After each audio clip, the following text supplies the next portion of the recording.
अच्छा सुनो, सब्सक्राइब करते वक्त ना घंटी बजा देना ताकि जब मैं ऑनलाइन आऊँ तो तुम्हारे फोन की भी घंटी बजे।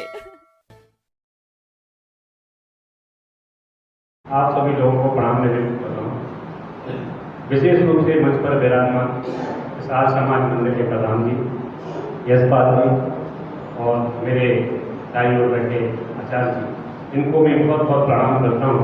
और मैं सबसे ज़्यादा प्रणाम मैं अपने पुलिस के उन जवानों को करता हूँ जो यहाँ पर अपना कीमती समय निकालकर इन जवानों की बदौलत ही हम यहाँ पर बड़े आराम से कार्यक्रम करते हैं। मुझे तो साहब इनका सम्मान मैं इसलिए बहुत ज़्यादा करता हूँ। मुझे जब संसद के हमले की घटना याद आती है, तो जब संसद का हमला हुआ तो हमारे जो सांसद तमाम तरह की बड़ी लंबी चौड़ी बातें मंचों से किया करते थे, आधे से ज़्यादा तो कुर्सियों के नीचे छुप गए थे। जब संसद में आतंकवादियों का हमला हुआ, इन्हीं जवानों ने उन आतंकवादियों की गोलियों के आगे अपने सीनों को अड़ा दिया, लेकिन इस लोकतंत्र के सबसे बड़े मंदिर को अपवित्र नहीं होने दिया। तब देखिए साहब, ये आज समाज मंदिर के प्रांगण में प्रोग्राम कार्यक्रम, मैं अपनी बात यहीं से शुरू करता हूँ। आप सब लोग आखिर आर्य समाज मंदिर को, आर्य समाज को इतनी महत्ता क्यों देते हैं, इतना महत्व क्यों देते हैं? मैं 4 पंक्तियां निवेदन करना चाहता हूँ। और मैंने आर्य समाज के लिए जो कुछ लिखा है उसको मैंने अपनी पूजा माना है। मैं तो वो पूजा आप लोगों के सामने करना चाहता हूँ, लेकिन मेरी पूजा तब तक सफल नहीं होगी जब तक तालियों का अभिषेक उसके साथ। मैं आपसे जब मैं कविता पूर्वक कोई निवेदन नहीं करूंगा कि आप ताली बजाओ, लेकिन साहब ये मेरी पूजा की पंक्तियां हैं। बिना आपकी तालियों के अभिषेक के मेरी पूजा सफल नहीं होगी। इसलिए इन चार 2 पन्नों पर मैं आपका बहुत बहुत स्नेह चाहता हूँ, बहुत बहुत आपकी तालियां भी चाहता हूँ। सुनिए साहब, मैं नंबर में जिसने भी धर्म को निभाला कभी जीवन में, जीवन के अंत में वह दर्द में ही जाएगा।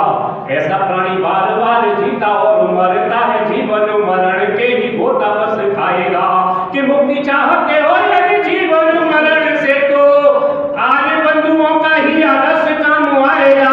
और दयानंद जी का नाम लेकर के होगा काम, पूर्ण होगा कोई उसे रोक नहीं पाएगा, पूर्ण होगा कोई उसे रोक नहीं पाएगा। दयानंद जी का नाम लेकर के होगा काम, पूर्ण होगा कोई उसे रोक नहीं पाएगा। देखिए साहब, कुछ विभूतियां ऐसी होती हैं, भले जिनको हम भगवान का दर्जा भी देते हैं, भले आज वो सशरीर हमारे बीच में नहीं है, लेकिन फिर भी एक ऐसी आकांक्षा रहती है, एक अभिलाषा रहती है, काश वो सशरीर हमारे बीच में होते तो कितना अच्छा होता।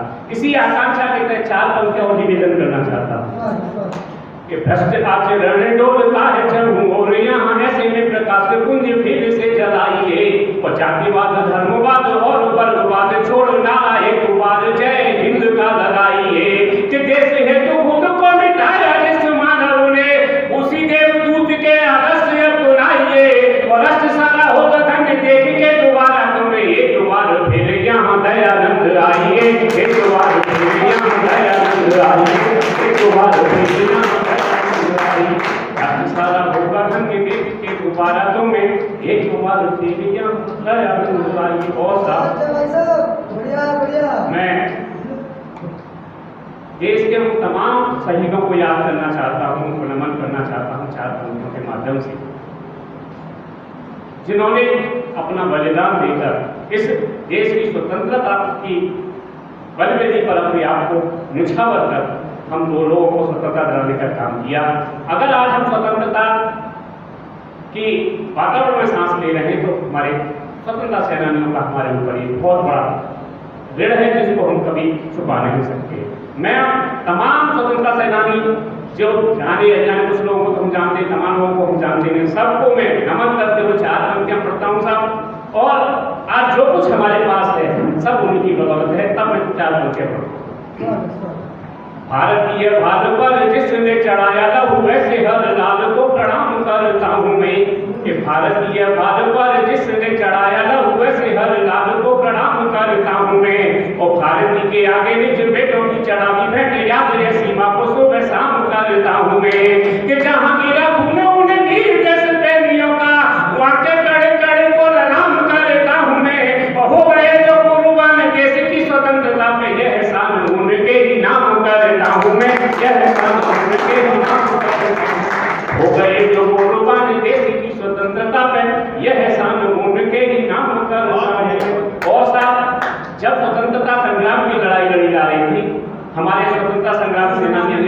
अंग्रेजों की सेना से लड़ रहे थे। उस समय भी साहब कुछ जयचंद थे जो अंग्रेजों का साथ दे रहे थे और अंग्रेजों का साथ देते हुए स्वतंत्रता संग्राम सेनानियों का खेल दिया करते थे। तब 4 पंक्तियां पढ़ता हूँ साहब कि वंदे मातरम और जय हिंद का नारा दे के झूम कर झूल गए फांसियों के फंदों को और शीश को झुकाया नहीं आता था इनों के आगे लेकर तिरंगा गाते आजादी के छंदों को। अंग्रेजी दासता से मुक्त करने के लिए चुप चाप सटे रहे बाकी जय चंद को और ध्वज मेरे भाव सब छोड़कर मेरे बंधु कर लो नमन आज आजादी के बंधों को कर लो नमन आज आजादी के बंधों को कर लो। और 4 पंक्तियां पढ़ना चाहता हूँ साहब। देश स्वतंत्र हुआ, सही मायने में स्वतंत्रता किसको मिली? मैं एक तर्क देता हूँ आप लोगों के साथ। जब मैंने साहब एक न्यूज पढ़ी इस देश में स्वतंत्रता संग्राम सेनानी जो शहीद हुआ देश के ऊपर, उसकी माँ को इस देश में 2 वक्त की रोटी पैदा नहीं हुई, तब साहब मेरी आत्मा पर चोटी। मैंने कुछ पंक्तियां लिखी और मैं सोचने लगा कि अगर शहीद बेटे की उसकी आत्मा अगर स्वर्ग से देख रही होगी तो इस देश की जो व्यवस्था है उस पर थूकने का काम कर रही होगी कि वो कहता होगा कि मैंने इस देश के लिए अपनी कुर्बानी इसीलिए दी कि स्वतंत्र भारत में मेरी माँ को 2 वक्त की रोटी न मिले। तब 4 पंक्तियां निवेदन करना चाहता हूँ साहब। स्वतंत्रता के नामों पर परतंत्रता ही मिली, जनता गुलामों पहले से ज्यादा हो गई और किसी किसी ने दिए थे प्राण और बलिदान, यह सारी बात तो किताबों में ही हो गई कि आजादी की देवी पर जिसने चढ़ाया नाम वही मर्द रोटियों को मुहताज हो गई। और मुझको तो लगता है मेरे प्यारे बंधुओं की आजादी गुलाम भ्रष्ट नेताओं की हो गई, आजादी गुलाम भ्रष्ट नेताओं की हो गई। और क्या इस देश का दुर्भाग्य है, जिन लोगों को जेल की सलाखों में होना चाहिए था वो इस देश की बड़ी बड़ी कुर्सियों पर आसीन हुए साहब, और जिन लोगों को बड़ी बड़ी कुर्सियों पर आसीन होना चाहिए था आज उनके परिवारिक किसी होटल किसी ढाबे पर भूखे होते हुए मिल जाएंगे। तब पंक्तियां पढ़ता हूँ साहब कि देशभक्त को तो यहाँ रोटियां नसीब नहीं, देशद्रोही को यहाँ संसद में छा गए और भारत को खोले या मोटाइन कहने वाले लोग यूपी सरकार में भी मंत्री पद पा गए कि देश प्रेमी लोग हमें रास नहीं आए कभी, इसीलिए किसी में बुखारी तक उठा गए और शहीदों में सींचा जिस आजादी को खून देके उसकी फसल ये सफेद सांड खा गए, उसकी फसल ये सफेद सांड खा गए। शहीदों ने सींचा जिस आजादी को खून देके उसकी फसल ये सफेद सांड खा गए। देखिए साहब, देश आजाद हुआ तो हमें 2 तरह के संस्कार मिले।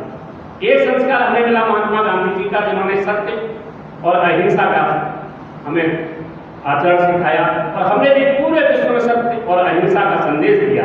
लेकिन साहब वो अहिंसा हमारी कायरता सिद्ध हुई। तमाम देशों ने हमें हमारी अहिंसा को कायरता के रूप में देखना शुरू किया। एक हमें संस्कार मिला सुभाष चंद्र बोस जी का।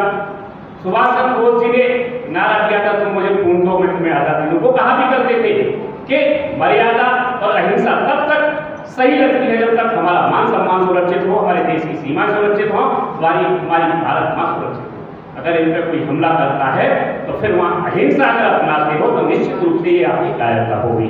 तब मुझे जैसा कि मैं जानता हूँ समझता हूँ कि आज हमें महात्मा गांधी के आदर्श और उनके संस्कारों की जरूरत नहीं है, आज हमें सुभाष चंद्र बोस के संस्कारों की जरूरत है। तब पंक्तियां निवेदन करना चाहता हूँ। अहिंसा अभिशाप बन चुकी आज शांति की शराबो अब और मत पीजिए और जितनी भी हत्याएं हुई हैं कश्मीर में एक मौत का हिसाब उनसे लीजिए कि स्वार्थी सियार बने देश को जो बांट रहे ऐसे देशद्रोहियों को माफ मत कीजिए और जिन हाथों द्वारा बेगुनाह लोग मरते हो ऐसे पापी हाथों को कलम कर दीजिए, ऐसे पापी हाथों को कलम कर दीजिए। और अंतिम 4 पंक्तियां पढ़ता हूँ सर। देखिए साहब, जब अंग्रेजों का आतंक सारे देश में था, जलियांवाला कांड हुआ, उस कांड से एक युवक इतना दुखी हुआ था, परेशान हुआ, उसने सौगंध ली कि मैं इस कांड की निश्चित रूप से इसका बदला लूंगा।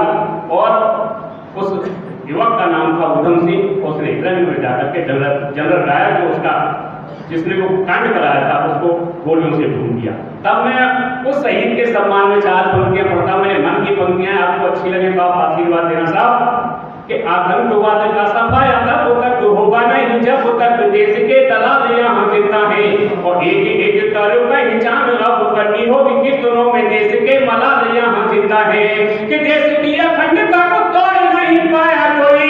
ऊधम सिंह जैसों के कमाल यहाँ जिंदा है और झुक नहीं सकता है देश का तिरंगा कभी, जब तक भारती के नाम यहाँ जिंदा है, जब तक।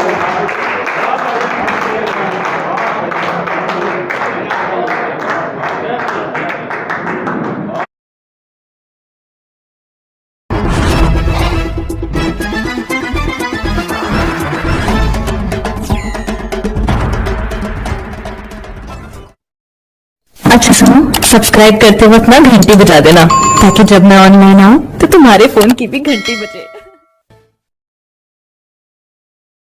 पर्व के लिए नवीन प्राण चाहिए, नवीन प्राण चाहिए, नवीन पर्व के लिए नवीन प्राण चाहिए, नवीन प्राण चाहिए। स्वतंत्र देश हो गया प्रभुत्व में दिशामयी, दिशा करार टल चली स्वतंत्र माभिमावही। मुक्त मातृभूमि को नवीन मान चाहिए, नवीन मान चाहिए, नवीन पर्व के लिए नवीन प्राण चाहिए, नवीन प्राण चाहिए।